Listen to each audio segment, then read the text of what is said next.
Praise the Lord, जय मसीह की। प्रभु यीशु बहुत जल्द आ रहे और आकर उनके लोगों को लेकर जाने वाले। लेकिन किन लोगों को लेकर जाएंगे वो? कैसे लोगों को लेकर जाएंगे? आपका क्या मानना है?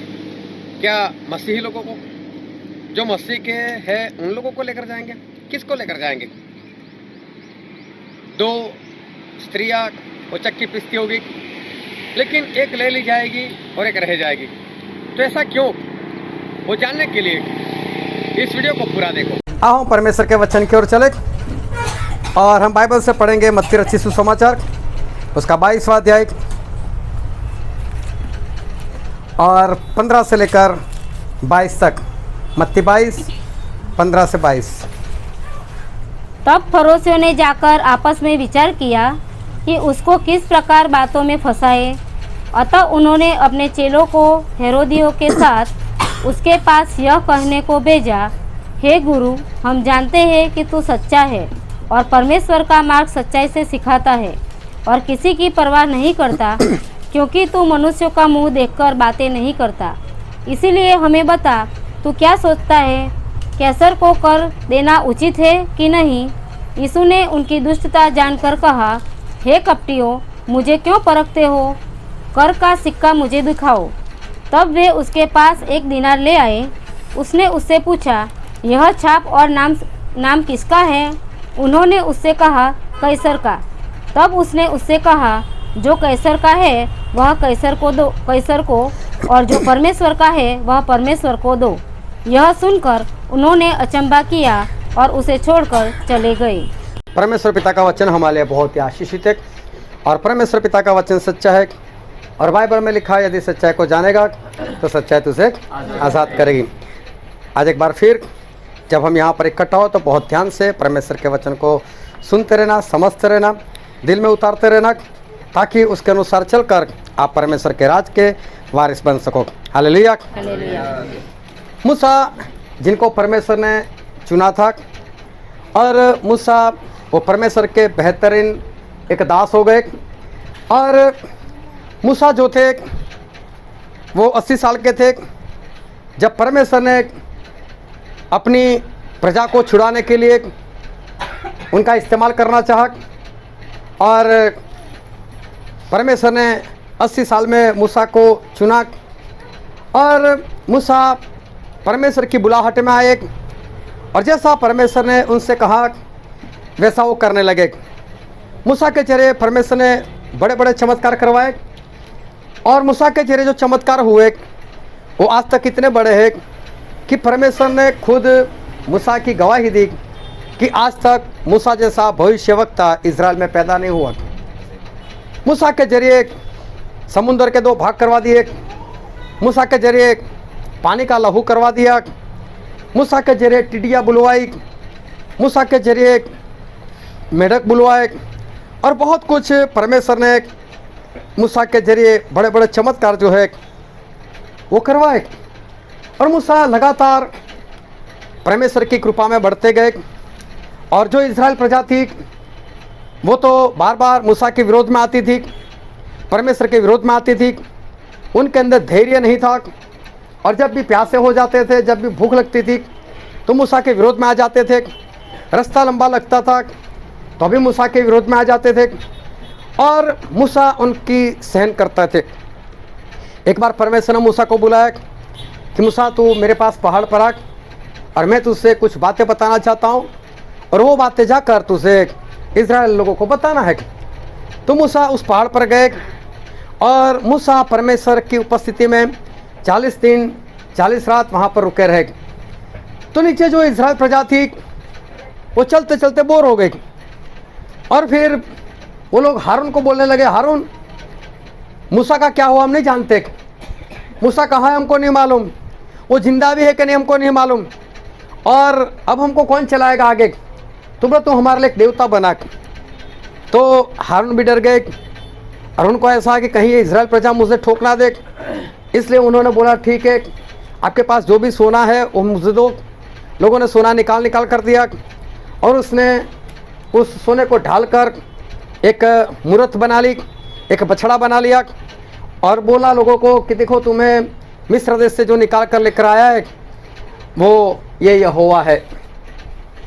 और सभी लोग उसमें फंस गए, व्यभिचार में फंस गए और उस दिन उन्होंने बहुत पाप किए और इस पाप के कारण परमेश्वर का क्रोध उनके ऊपर भड़का।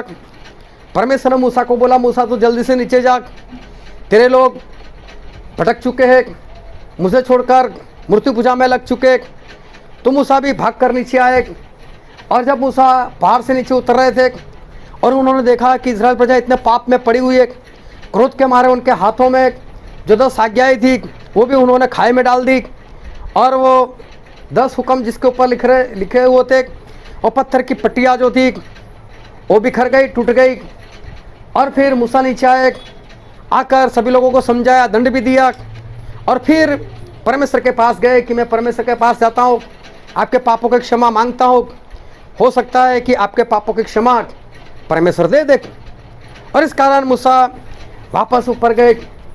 तब परमेश्वर ने मूसा से बात की और परमेश्वर ने मालूम मूसा से क्या कहा कि मूसा इस सारी इस्राएल प्रजा को मैं खत्म कर दूंगा, मुझे कोई भी नहीं चाहिए, मुझे बस तू चाहिए और मूसा तेरे जरिए मैं एक बड़ी कौम बनाऊंगा, लेकिन ये इस्राएल लोग मुझे नहीं चाहिए।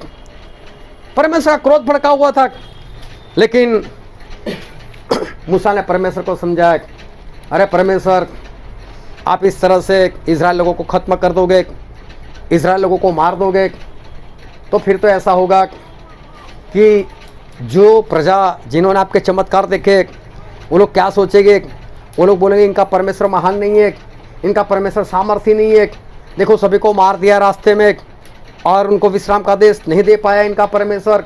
अरे परमेश्वर ऐसा नहीं करना है। एक इंसान ने परमेश्वर को समझाया, नहीं परमेश्वर आपको ऐसा नहीं करना है। और फिर परमेश्वर ने मूसा की बात मान ली, आगे बढ़े, चलते चलते विश्राम के देश के पास पहुंच गए। तो परमेश्वर ने मूसा को बोला, मूसा 12 गोत्रों में से 12 लोगों को चुनो और वो लोग जाएंगे और वहाँ पर जाकर जो विश्राम का देश है, जो वचन का देश मैं देने वाला हूँ, उसका मुआयना करेंगे, उसका भेद लेंगे और उनको भेज वहाँ पर, ताकि वो सब कुछ देख कर आए कि वहाँ के फल कैसे है, वहाँ के लोग कैसे हैं, वो देश कैसा है, वो ज़मीन कैसी है।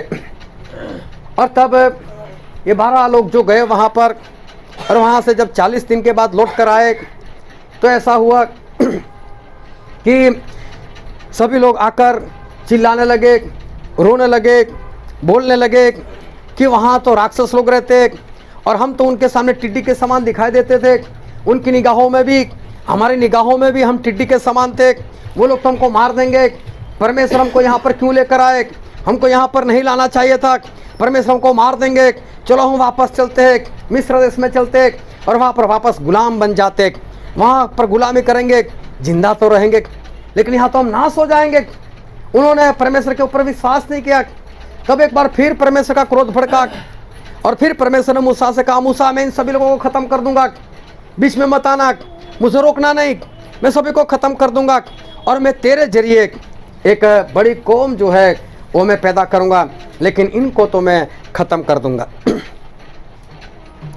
और फिर ऐसा हुआ कि मूसा फिर बीच में आए और मूसा ने जाकर फिर परमेश्वर को समझाया और परमेश्वर को बोला, परमेश्वर ऐसा मत करो, अगर एक इंसान की तरह आपने पूरी प्रजा को ख़त्म कर दिया तो फिर ऐसा होगा कि लोग आपकी बातें करेंगे, इसका परमेश्वर कमज़ोर है, इसलिए अपनी प्रजा को एक ही बार में ख़त्म कर दिया। आखिर में परमेश्वर ने एक बार फिर मूसा की बात मान ली और बोला, ठीक है चलो मैं इनको छोड़ देता हूँ। ऐसे मूसा थे अपने लोगों से बहुत प्रेम करने वाले। मूसा ऐसे थे जो परमेश्वर को समझाते थे। मूसा ऐसे थे जिनके जरिए बड़े बड़े चमत्कार हुए। मूसा एक ही व्यक्ति आज तक ऐसे हो गए कि जिन्होंने एक साथ में एक बड़ी प्रजा को गुलामी से आज़ाद करवाया, बिना लड़ाई लड़े, बिना तलवार उठाए और बिंदास से और उस जमाने में जो महासत्ता थी उस मिस्र के हाथ से छुड़ाकर वो बाहर लेकर आए। लेकिन चलते चलते एक बार ऐसा हुआ, इज़राइल लोगों को प्यास लगी। इस बार भी इज़राइल मूसा के विरोध में आए और मूसा के विरोध में आकर जोरों से चिल्लाने लगा, ए मूसा हमको प्यासा मरने के लिए लेकर आए। और इस बार मूसा बहुत क्रोधायमान हो गए। मूसा ने भी क्रोध किया और मूसा परमेश्वर के पास गए। परमेश्वर ये लोग पानी मांग रहे, क्या करूं मैं?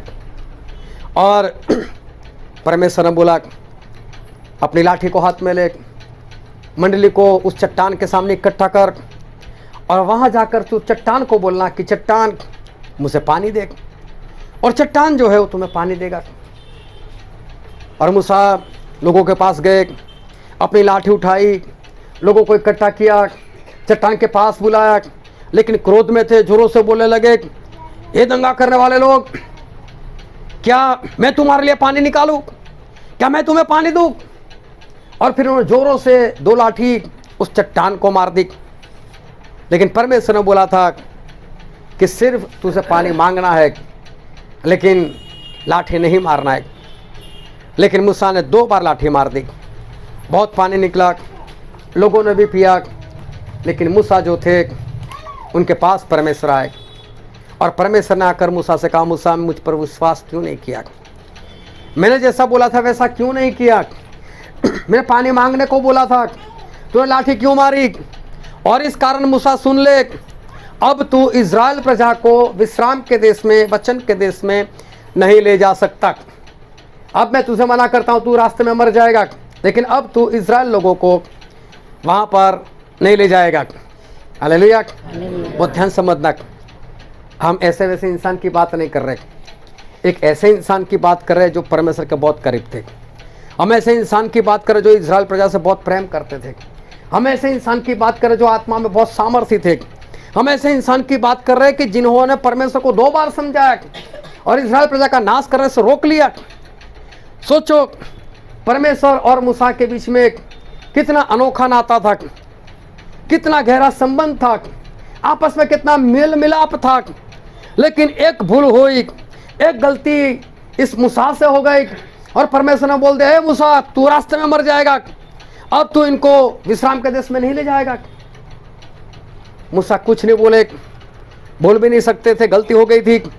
आगे बढ़े, कुछ वक्त बीता और फिर मूसा ने सोचा आज परमेश्वर का मूड अच्छा है, चलो एक बार फिर मैं परमेश्वर से बात करता हूँ और परमेश्वर से मैं कहता हूँ कि परमेश्वर आपने उस दिन तो मना किया था, लेकिन मुझे लेकर जाओ ना, आज मूड अच्छा है।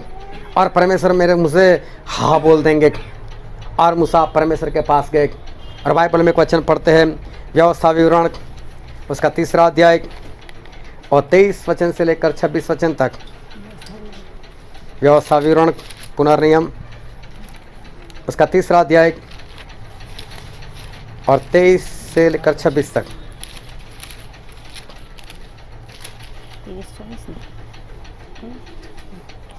उसी समय मैंने यहोवा से गिड़गिड़ा कर विनती की, हे प्रभु यहोवा, तू अपने दास को अपनी महिमा और बलवंत हाथ दिखाने लगा है। स्वर्ग में और पृथ्वी पर ऐसा कौन देवता है जो तेरे से काम और पराक्रम के कर्म कर सके? इसीलिए मुझे पार जाने दे कि यरदन पार के उस उत्तम देश को, अर्थात उस उत्तम पहाड़ और लबानोन को भी देखने पाओ। परंतु यहोवा तुम्हारे कारण मुझसे रुष्ट हो गया और मेरी न सुनी। किंतु यहोवा ने मुझसे कहा, बस कर, इस विषय में फिर कभी मुझसे बातें न करना। हालेलुया। और ध्यान समझना, सभी जाग जाना।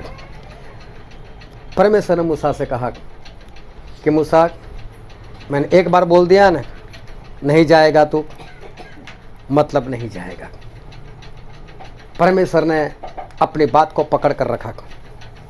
मूसा तू चाहे कितना भी बड़ा, मूसा तेरे जैसे चाहे मैंने कितने भी बड़े बड़े चमत्कार करवाए, मूसा तेरे जैसा आज तक इज़राइल में कोई भविष्यवक्ता पैदा नहीं हुआ, सब बात सही, लेकिन मैंने एक बार बोल दिया तू नहीं जाएगा, मतलब तू नहीं जाएगा।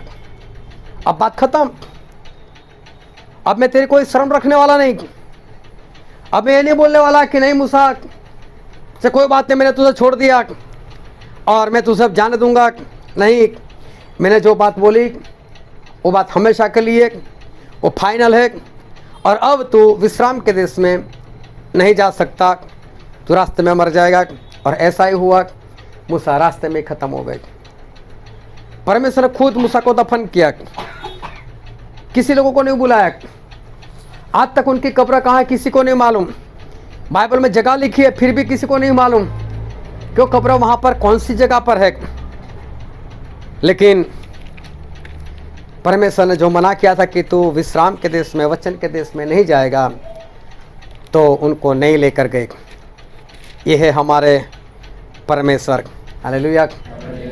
जब शाऊल सही से नहीं चले तो परमेश्वर ने दाऊद को चुन लिया कि अब दाऊद वो मेरा राजा बनेगा। और क्या हुआ, शमूएल के जरिए परमेश्वर ने बुलवाया और शमूएल ने शाऊल को जाकर बोल दिया कि शाऊल तू सही से नहीं चला, अगर तूने परमेश्वर की आज्ञा मानी होती तो तेरा राज पीढ़ी से पीढ़ी तक वो बना रहता, लेकिन अब तू सही से नहीं चल रहा है। इसलिए परमेश्वर ने अपना मनपसंद राजा ढूंढ लिया है। दाऊद के लिए ये शब्द बोले गए, मनपसंद। परमेश्वर का मनपसंद, जो परमेश्वर को मन को भा गया, ऐसा व्यक्ति मतलब दाऊद। और दाऊद जो थे बहुत ही जोरदार थे, क्योंकि वो बचपन से ही परमेश्वर के पीछे चलते थे, बचपन से ही परमेश्वर की आराधना करते थे, बचपन से ही वो बाजे बनाते थे, बचपन से ही वो गाना लिखते थे।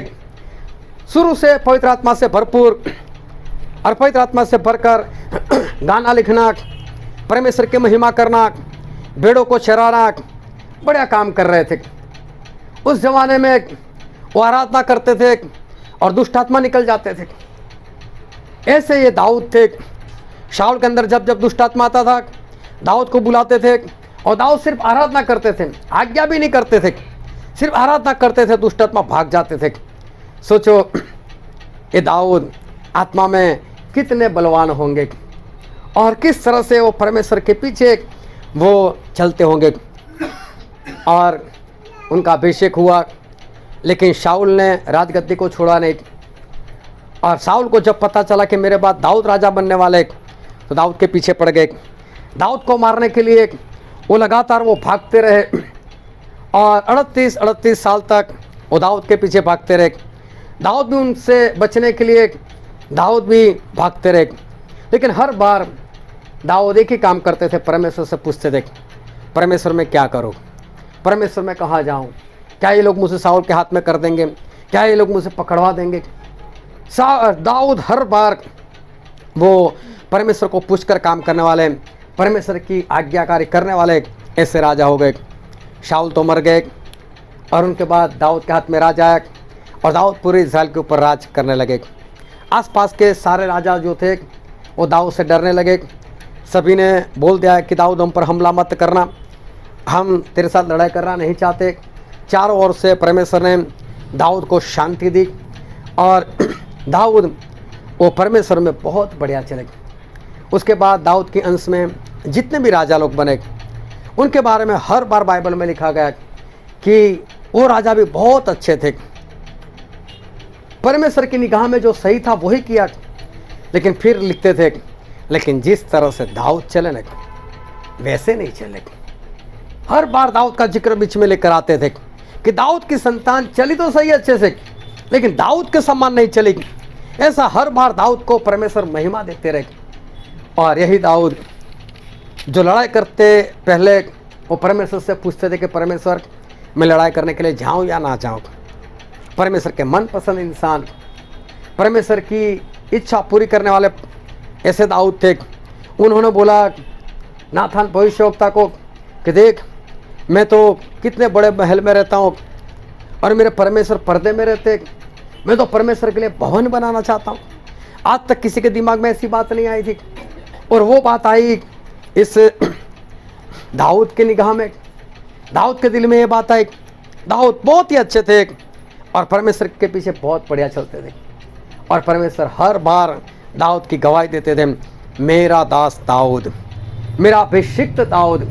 ऐसा परमेश्वर उसके लिए शब्द बोलते थे, मेरा मनपसंद दाऊद। लेकिन एक बार इस दाऊद से गलती हो गई। उन्होंने बातशेबा नाम की एक स्त्री थी, उसके साथ व्यभिचार किया, उसके पति को मरवा दिया और फिर बातशेबा के साथ शादी कर ली। एक बच्चा भी पैदा हुआ और ऐसा हुआ कि नाथान भविष्यवक्ता दाऊद के पास गए और दाऊद को बोला, दाऊद ये सब क्या हो रहा है? ये तूने गलती क्या की? ये तूने गुनाह क्यों किया? और दाऊद ने अपनी गलती को माना, दाऊद ने अपने गुनाह को माना और उन्होंने क्या बोला कि हाँ सही में मैंने गलती की, मैंने गुनाह किया। तो नाथान भविष्यवक्ता ने भी बोला, कोई बात नहीं, परमेश्वर ने तेरे पाप को क्षमा किया है। लेकिन फिर परमेश्वर ने बोला, लेकिन फिर भी तूने जो काम किया है दाऊद, उसके कारण मेरा दंड तो तुझ पर आने वाला है। जो बच्चा तुझसे व्यभिचार के कारण पैदा हुआ वो तो मरने ही वाला है। इतना ही नहीं, तेरे घर में से तलवार तेरे विरोध में उठने वाली है, लड़ाई तेरे विरोध में तेरे घर के अंदर से ही शुरू होने वाली है।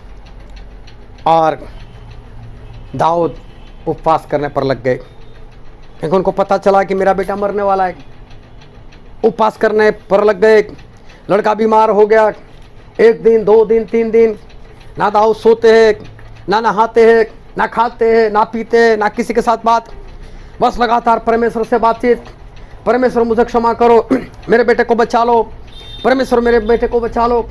ना कुछ खाना ना कुछ पीना। और 7वां दिन आया, 7 दिन पूरे हुए, 7 दिन का लगातार उपवास और आखिर में वो बच्चा वो मर गया। हालेलुया। और ध्यान समझना, एक ऐसे इंसान का बेटा मर गया जो परमेश्वर का मन पसंद था। एक ऐसे इंसान का बेटा मर गया जिससे 7 दिन तक लगातार उपवास किया था। एक ऐसे इंसान का बेटा मर गया जो परमेश्वर का अभिषिक्त था। एक ऐसे इंसान का बेटा मर गया जो परमेश्वर की इच्छा पूरी करते थे। और देखो एक गलती क्या हो गई, और परमेश्वर ने बोला तेरा बेटा मर जाएगा, तो मर ही गया। कितने भी उपवास, लेकिन दाऊद के बेटे को नहीं बचा पाया। और दाऊद का ही बेटा अबशालोम वो दाऊद के विरोध में भी आया। दाऊद को राजगद्दी छोड़कर, अपना महल छोड़कर भागना भी पड़ा। दाऊद के ऊपर काफ़ी विपत्ति जो है वो आई। फिर दाऊद एक बार फिर राजा बन गए, फिर अच्छे से चलने लगे, फिर बढ़ने लगे, चारों ओर की शांति थी, परमेश्वर में बने रहे थे। एक दिन अचानक घमंड आ गया। सोचने लग गए मैं पूरे इज़राइल के ऊपर राज करता हूँ। तो इज़राइल के लोग हैं कितने, इनकी गिनती कितनी है, मैं कितने लोगों के ऊपर राज कर रहा हूँ, मुझे भी तो पता चले। मैं बोलूँ इतने लाख मेरे अंडर में है, इतने करोड़ मेरे अंडर में है। और दाऊद ने अपने सेनापति योआब को बोला, जाओ गिनती शुरू करो इज़राइल के लोग कितने हैं। योआब ने सोचा है तो परमेश्वर के विरोध वाली बात है, और दाऊद नहीं करना है, जितने भी तू ही राजा है ना, तू ही राज करना है, छोड़, नहीं गिनती करनी। बोला नहीं मुझे गिनती चाहिए, जाओ गिनती कर कराओ। राजा की आज्ञा थी, ये सभी लोग गिनती करने के लिए निकले, लेकिन आधे से वापस आए। लेकिन परमेश्वर ने फिर अपने एक भविष्यवक्ता को दाऊद के पास भेजा। बोला दाऊद तूने गिनती करने का पाप किया है। मैंने अब्राहम को बोला था कि जो कोई आसमान के सितारे गिन सके वो इज़राइल के लोगों को गिन सके। मैंने बोला था समुंदर की रेत को कोई गिन सके तो वो मेरे इज़राइल लोगों को गिन सके, और तूने गिनती करने की हिम्मत की। मैंने मना किया था कोई मेरे लोगों को गिन नहीं सकते, इतने अनगिनत लोग हैं। तूने गिनती करने क्या गुनाह किया। मैं 3 बात तेरे सामने रखता हूं कि तेरे देश में 3 साल तक अकाल पड़े, तेरा दुश्मन तेरे पीछे आए या मरी चले। बोल क्या करना है, जल्दी से उत्तर दे ताकि मैं मेरे परमेश्वर को उत्तर दूं।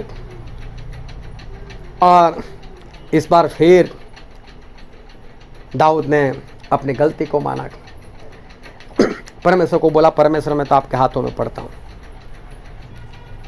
और मालूम है इज़राइल में मरी चली और तकरीबन 70,000 लोग मार दिए गए। 70,000 लोग मार दिए गए। हम ऐसे वैसे इंसान की बात नहीं कर रहे, हम एक ऐसे इंसान की बात करें जो परमेश्वर का मन पसंद था। हम ऐसे इंसान की बात करें जो परमेश्वर का अभिषिक्त था, लेकिन परमेश्वर ने उसकी नहीं सुनी। गुनाह हुआ था, गलती हुई थी, पाप हुआ था, तो परमेश्वर ने दंड दिया ही दिया। दाऊद के उपवास उसके बेटे को बचा नहीं पाए, दाऊद की प्रार्थना अपने बेटे को बचा नहीं पाई। दाऊद के कितने भी उपवास, कितनी भी प्रार्थना, लेकिन अपने ऊपर जो दंड आना था वो आकर ही रहा। परमेश्वर को जो करना था वो परमेश्वर ने किया ही किया, चाहे उनका मन पसंद क्यों नहीं था। हालेलुया। ध्यान से समझते रहना। अब प्रभु यीशु वापस आ रहे हैं। हालेलुया। अब प्रभु यीशु आ रहे हैं। और मालूम है प्रभु यीशु क्यों आ रहे हैं? अभी सभी लोगों को उसके करने के अनुसार बदला देने के लिए। जो परमेश्वर में है उनको उसके हिसाब से, जो परमेश्वर में नहीं है उनको उनके हिसाब से, उनके काम के अनुसार बदला देने के लिए प्रभु यीशु आ रहे। लेकिन बाइबल में एक वचन पढ़ते हैं, मत्ती रचित सुसमाचार उसका 24वां अध्याय उसका 30 और 31 वचन।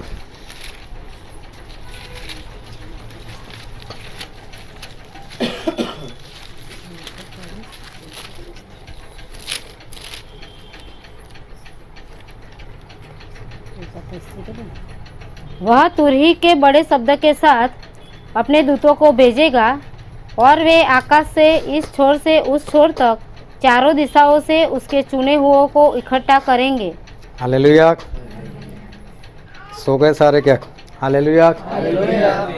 ध्यान से समझो, देखो क्या बोल रहे परमेश्वर। परमेश्वर आएंगे, बादलों पर आएंगे, अपने स्वर्गदूतों को भेजेंगे और पृथ्वी के चारों छोर से परमेश्वर के चुने हुओं को वो इकट्ठा करेंगे और उनको बादलों पर उठा लिया जाएगा। हालेलुया। बहुत स्पष्ट लिखा है, एक बार फिर से 31 वचन पढ़ो।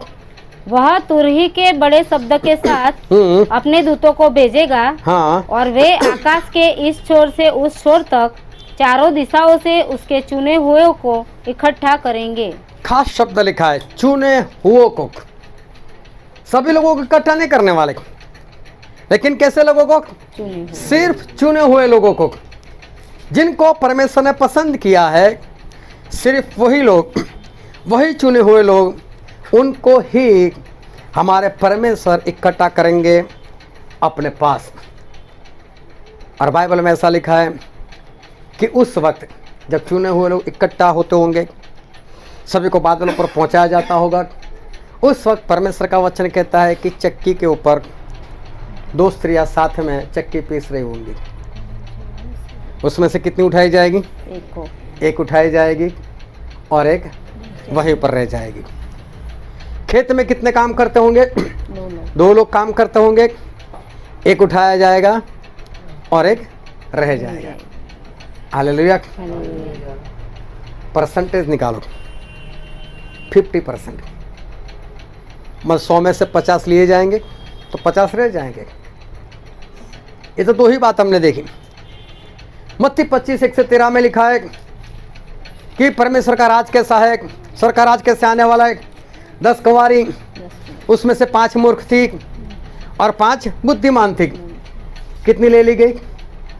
5 ले गई, 5 रह गई। यहाँ पर भी 50%। हालेलुया। ध्यान से समझना, ये मत समझना सभी लोग उठाए जाएंगे।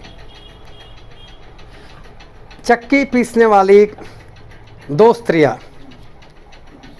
उसमें से एक ले ली गई, एक रह गई। खेत में काम करने वाले 2 लोग, उसमें से एक चला गया, एक रह गया।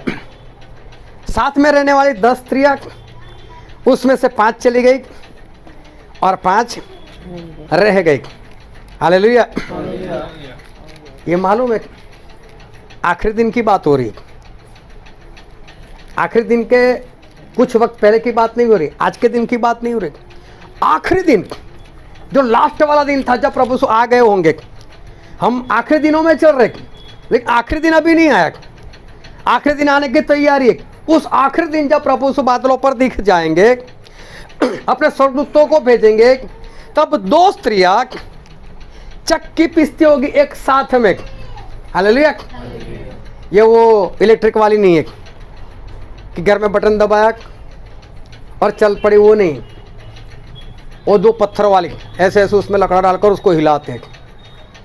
तो एक गोल गोल घुमाएगी, दूसरे अंदर गेहूं डालेगी, जो भी है जिस तरह से करेगी। लेकिन दो स्त्रियां, आखिरी दिन की मैं बात कर रहा हूं, आखिरी दिन, और आखिरी दिन दो स्त्रियां साथ में है। हालेलुया। उससे पहले 7 साल वो तो एंटी क्राइस्ट के, तो एंटी क्राइस्ट तो अपने लोगों को मुहर देगा, और परमेश्वर ने अपने लोगों को मुहर दी है।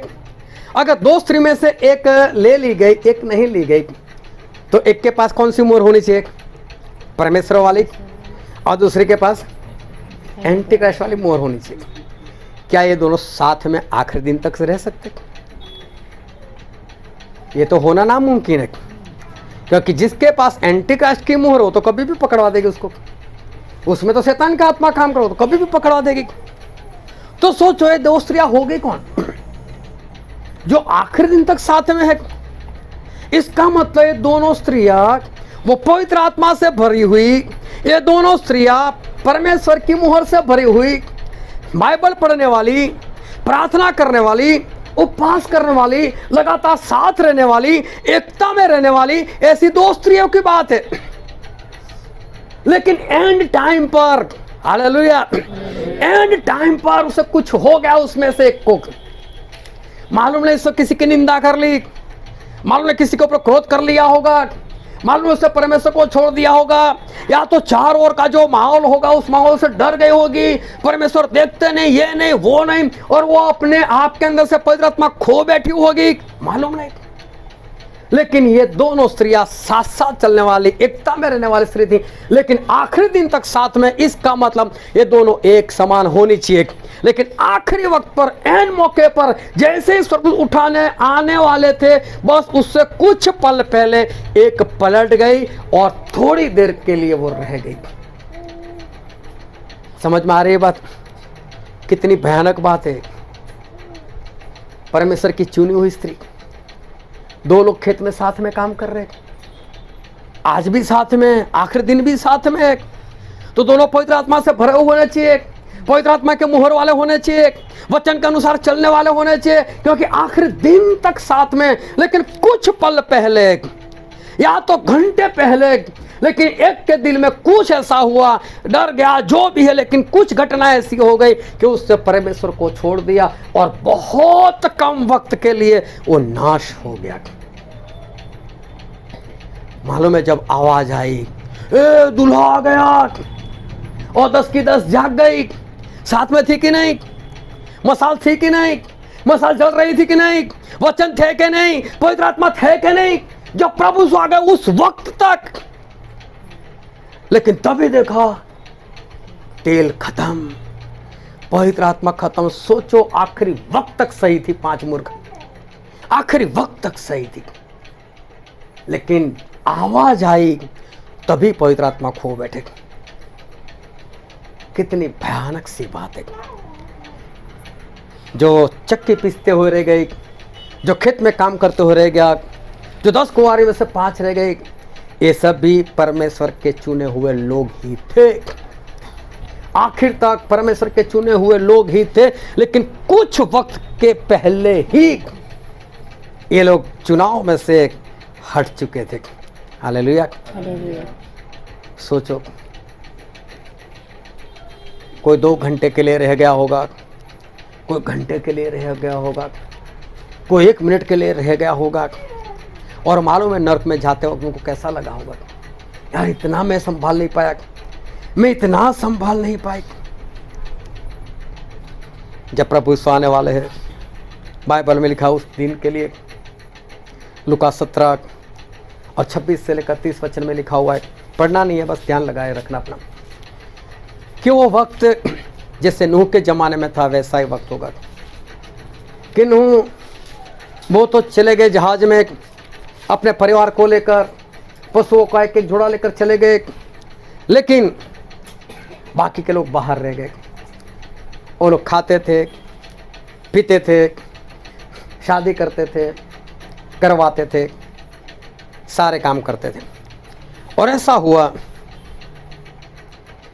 जल प्रलय आया और जो लोग जहाज में थे वो लोग बचाए गए, बाकी के लोग नाश हो गए। हालेलुया। ध्यान से समझते रहना। क्या जहाज के बाहर जो लोग थे, क्योंकि नूह 7 दिन पहले चले गए थे, तो क्या जो जहाज के बाहर थे वो लोग खाते थे, तो क्या नूह नहीं खाते होंगे?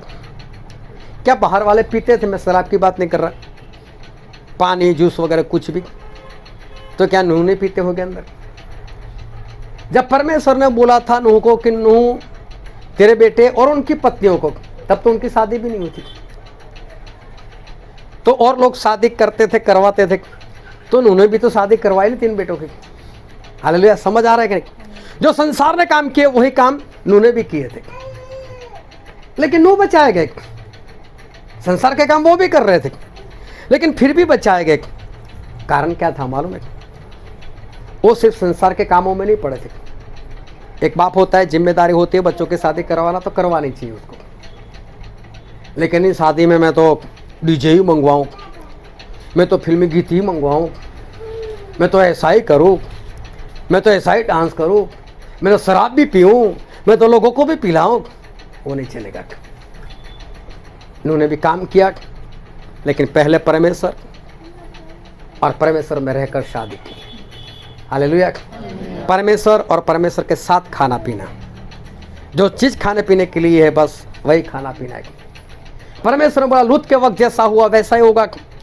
लूत सदोम में से बाहर निकले और आग आई, तब तक लोग खाते थे, पीते थे, घर बनाते थे, बीजते थे, काटते थे, सब कुछ होता था। तो वही सारा काम तो लूत ने भी किया था, आखिरी दिन तक किया था। अरे परमेश्वर वहां पर गए थे, परमेश्वर को खुद खाना खिलाया था, परमेश्वर ने नहीं खाया था उस दिन, उसी रात परमेश्वर ने भी खाया था ना, लेकिन पहले परमेश्वर, बाकी काम सारे। हालेलुया। परमेश्वर के भय में, परमेश्वर के डर में और परमेश्वर की आज्ञाकारी में वो काम करते रहे। हमको भी खाना है, हमको भी इस दुनिया पर रहना है, हमको भी दुनिया के काम हमको भी करने पड़ेंगे, लेकिन पहले परमेश्वर। हालेलुया। परमेश्वर, बाइबल, प्रार्थना, ये सब कुछ छोड़कर हम कोई काम नहीं कर सकते।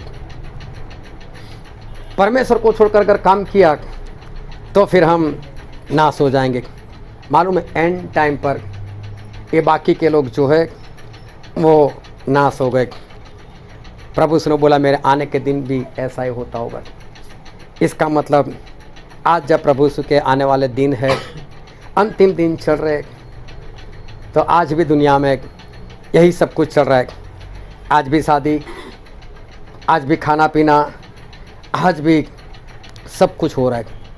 उस ज़माने में भी पाप थे और इस ज़माने में भी वैसे ही पाप है।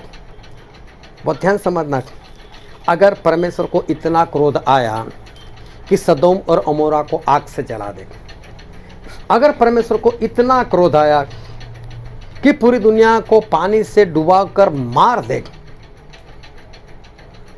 तो सोचो वो पाप कितने ज़्यादा होंगे। और मैं तो मानता हूं आज जितने भी पाप है ना, वो उससे तो कम है। तो आज हम सब बचे हुए, अभी तक परमेश्वर ने नाश नहीं किया, करने वाले जरूर, लेकिन अभी भी कुछ पाप आज कम होंगे। लेकिन उस जमाने के पाप तो आज से भी बढ़ गए थे, तभी तो परमेश्वर ने उस जगह का नाश कर दिया। हालेलुया। बाइबल पढ़ते रहना और पूरा पढ़ना। जहाँ पर सदोम अमोरा का नाश हुआ ना, वहाँ पर नहीं लिखा उन लोगों के पाप कैसे थे। जहाँ पर जल प्रलय आया वहाँ पर नहीं लिखा उनके पाप कैसे थे। लेकिन बाइबल पढ़ोगे ना आगे तो आपको पता चलेगा कि उस ज़माने में कैसे कैसे पाप थे। और मालूम है उस ज़माने में कैसे पाप थे बिना शादी लिव इन रिलेशनशिप में लड़का लड़की रहते थे। उस जमाने में स्त्री और पुरुष के संबंध थे। ऐसे घिनौने पाप उस वक्त थे। भयानक व्यभिचार उस जमाने में चल रहा था और उन लोगों की हालत पूरे पाप के अंदर और पाप में डूबे हुए लोग थे। आज भी है, उस जमाने में भी वो सब कुछ था। मेरे पास एक कपल आया और थोड़ी उम्र भी थी उनकी और मुझे तो यही बताया कि हम पति पत्नी है। मैं बोला अच्छी बात है, लेकिन कुछ वक्त के बाद मुझ पर भरोसा बैठा उनका। बोले उनको अंदर की बात बता सकते हैं, तो उन्होंने मेरे आगे एक बात कबूल की। बोले हम पति पत्नी नहीं हैं। मैंने बोला फिर? बोले हम कहीं से भाग कर आ गए। मेरा पति जो था, औरत ने बताया, वो मर चुका है। और मैंने बोला भाई साहब बोले तो कहाँ आ रहे थे? ठीक है, अगर आपका पति मर गया तो आप दोनों शादी कर लो और शादी कर कर रह सकते हो, लेकिन बिना शादी रहते हो तो ये व्यभिचार है, ये पाप है, आप नहीं रह सकते। लेकिन मुझे परमेश्वर ने बताया कि औरत अभी भी झूठ बोल रही, उसका पति मरा नहीं। मैंने उनको फिर बोला, मैं बोला एक बात सच बताओ, आपका पति जिंदा है मर गया? बोले मर गया होगा। होगा की बात मत करो, जिंदा है मर गया। और उन्होंने बताया कि मालूम नहीं, लेकिन बहुत वक्त हो गया तो मर गया होगा। तो बहुत वक्त तो तुझे भी हो गया, तू क्यों नहीं मरी? तेरा पति कैसे मर जाएगा? मैंने बोला पहले जाओ वहाँ पर तलाश करो वो है या नहीं है, और अगर वो है उसके पास चले जाओ, आप ऐसे नहीं रह सकती। और मालूम उसने मुझसे एक बात बताई। बोला अब मैं इनको नहीं छोड़ सकती। मैं कारण? बोले इसने मेरी बहुत सहायता की, इसने मेरी बहुत मदद की है, पैसों से लेकर मेरे जो बच्चे थे उनको बड़ा करने में, सभी बातों में बहुत सहायता की। मैंने बोला बात झूठ है। क्या सहायता पति बनकर ही की जाती है? भाई बनकर नहीं कर सकते? आया ना? क्या आपको किसी की सहायता पति बनकर ही करना है? उसके साथ संबंध बनाने के लिए ही सहायता करनी है क्या? क्या भाई बनकर सहायता नहीं कर सकते? मैं बोला आप दोनों झूठे हो, आप दोनों व्यभिचार में हो। और मालूम उनको मेरी बात बहुत कड़वी लगी। माना तो फिर भी नहीं, क्योंकि सुसमाचार प्रकट कर रहे थे, बाइबल भी पढ़ रहे थे, प्रार्थना भी कर रहे थे, संगति भी चला रहे थे। तो उनको ऐसा नहीं मैं जो बोलता हूँ बस मैं ही सही, ये बोलता है सही नहीं। मैं बाइबल से बता रहा था, वो ऐसे ही बता रहे थे। पिछले दिनों में 6-7 साल पहले की बात, एक मुंबई की घटना। एक औरत जो कि वेश्या रह चुकी थी, उसको प्रभु का नाम मिला, उसने पश्चाताप किया अपने जीवन से और कलीसिया में जुड़ गई। जिस तरह से आज हमारे बीच में एक भाई बहन आ गए, किसी ने बताया होगा इस कलीसिया में जाओ, चले गए। पास्टर को मारा, पास्टर की निगाह पड़ गई, क्या लड़की है और मालूम में पास्टर पीछे पड़ गया उसके पीछे। बोले मेरे साथ शादी करे। बोले ये सब छोड़कर तो मैं आई मसीह में। सच्ची घटना बता रहा हूँ मैं उसे का पर जा कर आया और मालूम है पास्टर हद से पीछे उसके पीछे पड़ गया। 1-2 साल के बाद मुझे पता चला कि उन दोनों ने शादी भी कर ली। मैं क्यों कह रहा हूँ सब कुछ? मैं ऐसे लोगों की बात कर रहा हूँ, ये लोग बाइबल पढ़ते हैं, प्रचार करते हैं, परमेश्वर कैसे जानते हैं, लोगों को किस बात की ज़रूरत है, कौन से वचन की ज़रूरत वो जानते हैं। उनको ये भी मालूम है पाप क्या है, और फिर भी वही काम में फंसे हुए। लेकिन आंखें इतनी अंध हो चुकी है कि अब उनको खुद का नहीं दिखाई देता, उनको दूसरे लोगों का दिखा, ये सब वो ऐसी, लेकिन खुद के बारे में उनको कुछ पता नहीं चल रहा है कि मैं कौन से रास्ते पर जा रहा हूं। उनको समझाते तो उनको पता नहीं चलता।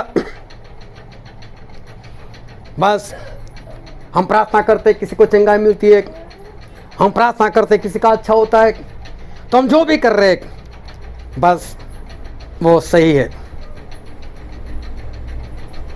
और ऐसे लोग वो दो स्त्रियां के समान है। ऐसे लोग वो दो पुरुष के समान है जो खेत में काम कर रहे थे। दो स्त्रियां के समान है जो लोग चक्की पीस रही थी। और कुछ वक्त के लिए, थोड़े टाइम के लिए ये लोग सब कुछ गवा बैठे और परमेश्वर के राज्य में नहीं जा पाए। पिछले दिनों में हमने सीखा था बाइबल स्टडी में कि एक पति होता है, पति को किस तरह से अपने पत्नी के साथ रहना चाहिए, और एक पत्नी उसको अपने पति के साथ किस तरह से रहना चाहिए। पत्नी की जिम्मेदारियां क्या है और पति की जिम्मेदारी क्या है, वो सब कुछ सिखाया था। मैं किसी को पूछने वाला नहीं कि आज भी पति ऐसा कर रहा है या नहीं कर रहा है, पत्नी ऐसा कर रही है या नहीं कर रही है, लेकिन एक वचन मैं जरूर पढ़ाऊंगा। और बाइबल में हम पढ़ते हैं पहला पत्रस उसका 3रा अध्याय और उसका 7वां वचन।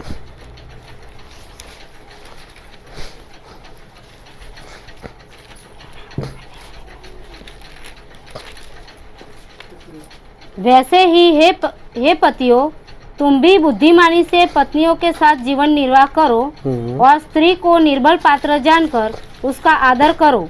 हालेलुया। स्त्री को क्या समझो? पढ़ो, जोर से बोलो। जिसके पास माइक है वो जोर से बोलो। क्या ले? पत्नी को क्या समझो? निर्बल पात्र। जोरों से बोलो। निर्बल पात्र। हालेलुया। पत्नी कैसी है? निर्बल पात्र। और निर्बल पात्र समझकर पतियों को कैसे रहना चाहिए उसके साथ? क्या लिखा है? उसका आदर करना। हाँ, बुद्धिमानी से उसके साथ रहना चाहिए। हालेलुया। पढ़ो फिर से ये वचन एक बार फिर से पढ़ो। वैसे ही हे पतियों, तुम भी बुद्धिमानी से पत्नियों के साथ जीवन निर्वाह करो और स्त्री को निर्बल पात्र जानकर उसका आदर करो, यह समझकर कि हम दोनों जीवन के वरदान के वारिस हैं। हालेलुया। जिससे ध्यान से समझो। पत्नी को निर्बल जानकर पति को उसके साथ समझदारी से रहना है। हालेलुया। हालेलुया। मैं पतियों को उठाने वाला नहीं, पूछने वाला नहीं, लेकिन बस मैं सवाल करता हूं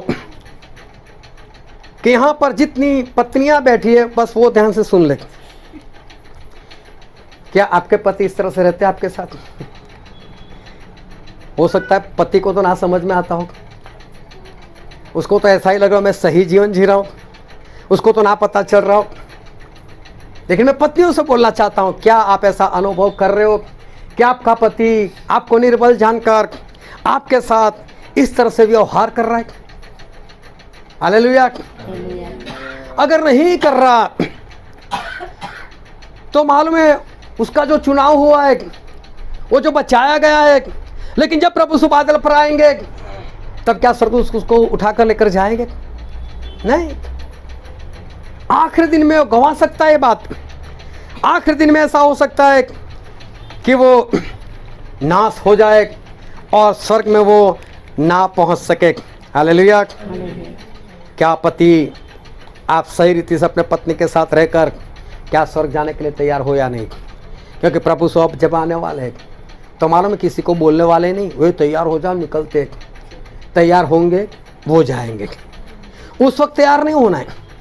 उस वक्त उस स्त्री को नहीं बोला कि तू आज तक चल रही थी, थोड़ा ही बाकी था, जूते ही पहनना बाकी, चल पहन ले, चल निकल। नहीं। खेत में काम करने वाले को ऐसा नहीं बोला चल कपड़ा पहन ले, चल निकलते साथ में। नहीं, जो तैयार था वो ही जाएगा। हालेलुया। अब तैयारी का मौका खत्म। परमेश्वर को जितना वक्त देना था दे दिया, अब तैयारी का वक्त चला गया। अब तो तैयार हुए होने चाहिए। हालेलुया। अब कैसे होने चाहिए? तैयार ही। तैयार होंगे तो ही उस दिन ऊपर चले जाओगे, वरना उसके पहले तक तैयार थे रह जाओगे। हालेलुया। और इसलिए अभी तो हमको सिर्फ और सिर्फ तैयार ही रहना है। 24 घंटे, पूरा हफ्ता, 12 महीना, पूरा साल, सिर्फ अभी हमें तैयार ही रहना है। क्योंकि बाइबल में वचन पढ़ते हैं 2 कुरिन्थी उसका 13वां अध्याय उसका 5वां वचन।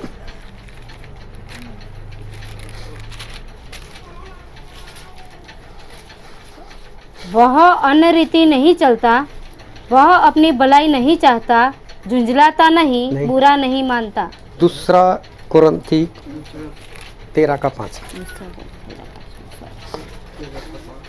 अपने आप को परखो अपने आप को परखो कि विश्वास में हो कि कि नहीं। विश्वास में हो कि नहीं। अपने आप को जांचो, अपने आप को जांचो। क्या तुम अपने विषय में यह नहीं जानते क्या तुम तुम्हारे विषय में नहीं जानते कि यीशु मसीह तुम में है? कि यीशु मसीह तुम में है? नहीं तो तुम जांच में निकम्मे निकले हो। हालेलुया।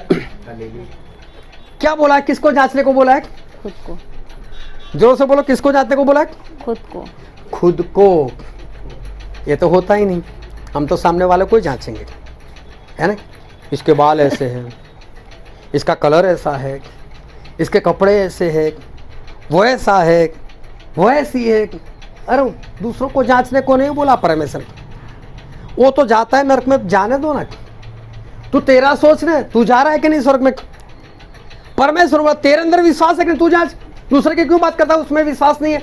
तू तेरी बात बता, तू अपने आप को जांच, तेरे अंदर मसीह है कि नहीं? हालेलुया। हालेलुया। मसीह होगा तो प्रेम होगा, मसीह होगा तो दया होगी, मसीह होंगे तो सहनशीलता होगी, मसीह होगा तो सब कुछ होगा। पवित्र आत्मा के सारे गुण उसमें होंगे। हालेलुया। हालेलुया। परमेश्वर बोलते तू अपने आप को जांच, अपने आप की परीक्षा कर, दूसरे लोगों की नहीं। लेकिन होता कुछ और है कि इंसान अपने आप को तो ऐसा ही देखता है, मैं तो बहुत बढ़िया, मैं ही अच्छा और सामने वाला नहीं। और जब सोचो, समझना, हो सकता है बाइबल में ये भी लिखा है कि सामने वाले को जांच लो, जो आपको चलाने वाला उसको जांच लो, कहीं आप गलत रास्ते पर तो नहीं चल रहे। लेकिन आदत ना पड़ जाए इसकी ध्यान रखना कि बस दूसरे को जांचते रहे। एक भाई साहब हर रोज़ सुबह सुबह में घर से बाहर निकलकर इतना बड़ा आईना हर रोज़ साफ करे। एक पड़ोस उसको हर रोज देखा करें, ऐसे साफ कर ऐसा देखे, ऐसे साफ कर ऐसा देखे। एक बार वो आया और आकर उसको बोला, भाई साहब ये आईने को रहने दो, साफ करना। बोले क्यों? बोले जो आप दाग हटाना चाहते हो वो यहाँ पर है, आईने में नहीं है। आईना साफ करने से दाग नहीं जाने वाला, इधर साफ करो। लोग देखते किसको? सामने वाले को। यहाँ नहीं देखते कि मेरा थोबड़ा कैसा दिखता है, मेरे अंदर कितने दाग है वो नहीं दिखता, उस सामने वाले के दाग दिखता है। सही में आईना साफ करने की जरूरत नहीं, अपना आत्मा साफ करने की जरूरत है। अपने आप को जांचने की जरूरत है कि मैं खुद कैसा हूं। हालेलुया। दाऊद एक भूल कर बैठे और मालूम है नाथान ने जाकर बताया, और नाथान ने जाकर उसको बताया। नाथान भी डर रहे थे कि मैं भविष्यवक्ता हूँ, ये राजा कहीं मार ना दे। आइडिया से बात बताई, वो ध्यान समझना इस बात को। और दूसरा शमूएल 12 अध्याय में बात लिखी हुई। बोले दाऊद राजा एक इंसान था जो धनवान था, उसके सामने गरीब इंसान था जो धनवान था, उसके पास बहुत सारी भेड़ बकरी थी। जो गरीब था उसके पास एक ही बकरी थी। उस बकरी को वो अपनी बेटी के समान वो उसको पालता था, पोसता था, अपने साथ उसको खाना खिलाता था, अपने साथ बेड पर सुलाता था, बहुत अच्छे से रखता था। लेकिन एक बार इस धनवान के घर में रिश्तेदार आए, उसके कुछ गेस्ट आए, तो उसने क्या किया, वो गरीब की जो बकरी थी वो काट कर इनको खिला दी। और दाऊद राजा ने मालूम है क्या किया, ऐसे तोला कौन है वो, अभी काट देता हूं उसको, बुलाओ उसको। और नातान ने बोला राजा तू है क्या, तेरे पास पत्नी नहीं थी? उरिय्याह हित्ती की पत्नी क्यों ले ली? जो परमेश्वर का अभिषिक्त दास, अगर उससे ऐसी गलती हो गई, और वो भी दूसरे को देखते थे, दूसरे की गलती तुरंत दिखाई देती। 1 साल हो गया था, एक बच्चा हो गया था, तब तो उसको नहीं पता चला कि ये गलती मैंने की है।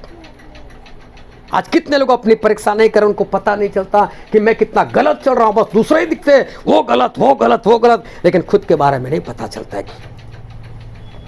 प्रभु यीशु कहीं पर जा रहे थे और मालूम है लोग उनके सामने आ गए। जो वचन आज हमने पढ़ा था मत्ती 22, उसमें बात लिखी हुई।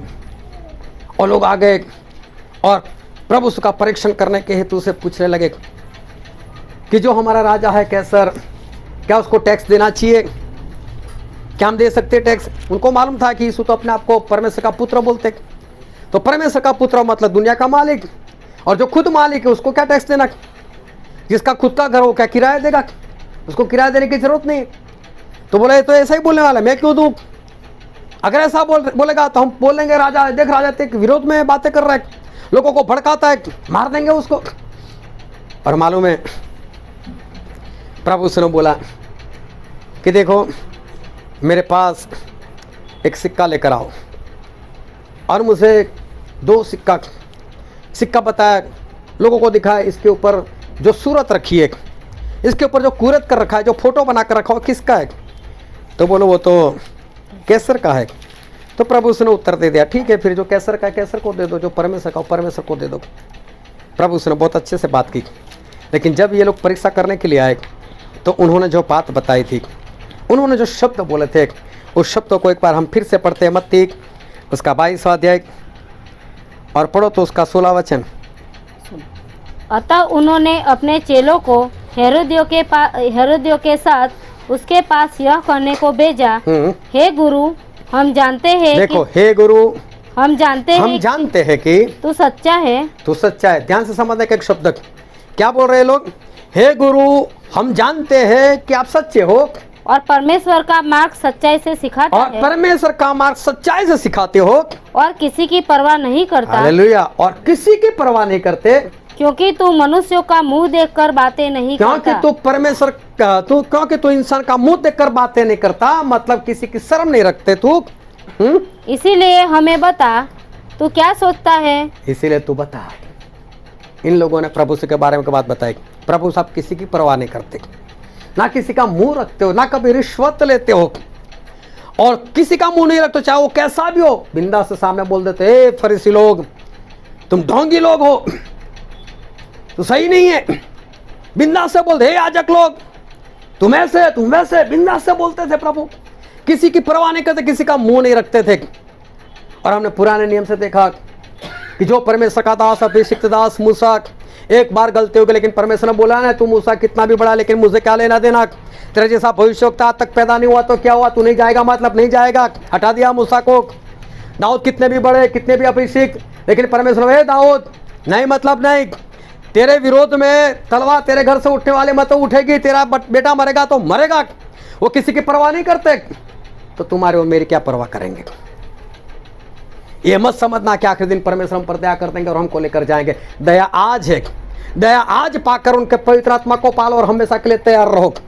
कहीं ऐसा ना हो जाए कि आखिरी दिन में आप चुने हुए लोग हो, आप पसंद किए हुए लोग हो, लेकिन आखिरी दिन में उस स्त्री की तरह जो चक्की पीस रही थी, उस इंसान की तरह जो खेत में काम कर रहा था, और आखिरी दिन में मालूम नहीं उस 5 कंवारी स्त्रियों की तरह उन्होंने पवित्र आत्मा को गवा दिया। कुछ बातें ऐसी कर ली और परमेश्वर ने पूरे जिंदगी जो सही से चला, लेकिन आखिरी दिन में बोला नहीं चला ना, आखिर में निकल जाए यहां से। कहीं ऐसा ना हो जाए आपकी मीटिंग भरना, कहीं ऐसा ना हो जाए कि आपको उसका फल ना मिले, आपका बाइबल पढ़ने को आपका फल ना मिले, परमेश्वर में चलने का आपको फल ना मिले, कहीं एंड टाइम पर आप गंवा ना दो।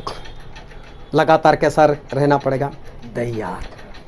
वो किसी के मुंह की परवाह नहीं करते। हाँ मेरे बेटे हैं, तू तो 22 साल अच्छे से चला, एक ही दिन तूने पाप किया ना, आजा बेटा कोई बात नहीं बोलने वाले। आखिर दिन ऐसा किया ना, 22 साल का भी जीरो। हालेलुया। कभी भी 10 गुना 10 कितना होता है? जोरों से बोलो। 10 गुना 10 कितना होता है? जोरों से बोलो। 100 गुना 10 कितना होता है? 1000 गुना 10 कितना होता है? 10,000 गुना 10 कितना होता है? 1 लाख। उसका गुना जीरो कितना होता है? जीरो। कितना भी बढ़ाते जाओ, लेकिन कहीं पर भी बीच में जीरो आ गया, बात खत्म हो जाएगी। आप कितने भी साल चलो, लेकिन आखिर में एक बार जीरो आ गया ना, कहीं पर भी बात खत्म। और इसलिए हमेशा तैयार रहो, लगातार तैयार रहो। हमारे परमेश्वर किसी का मुंह देखकर बात नहीं करते। उन्होंने सभी के लिए बाइबल रखा है। बाइबल में जो लिखा है वैसे ही हम स्वर्ग में जा सकते, किसी के कहने से नहीं जा सकते। इसलिए हमेशा अपने आप को तैयार रखो। हालेलुया। हम सभी अपने आंखों को बंद करें, अपने मस्तकों को प्रभु के आगे झुकाए। जो राजाओं के राजा है, जो प्रभुओं के प्रभु है, जो सच्चे और जीवित परमेश्वर है, जो हमसे बहुत प्रेम करते हैं। मेरे प्रियो, ये वक्त है कि हम अपने आप को जांचें, हम अपने आप को परखें।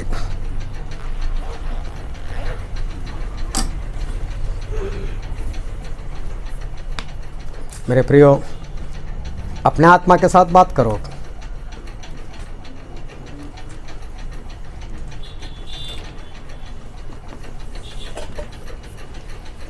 क्यों सदोम और अमोरा का नाश हो गया?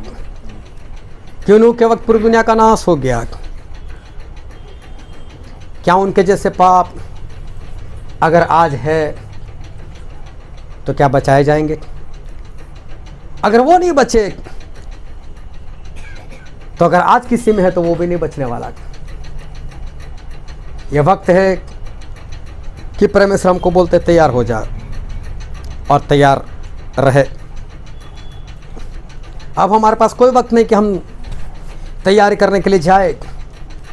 अभी तो बस हमें तैयार ही रहना है। अभी तो बस हमें तैयार ही रहना है। क्या आज आप तैयार हो?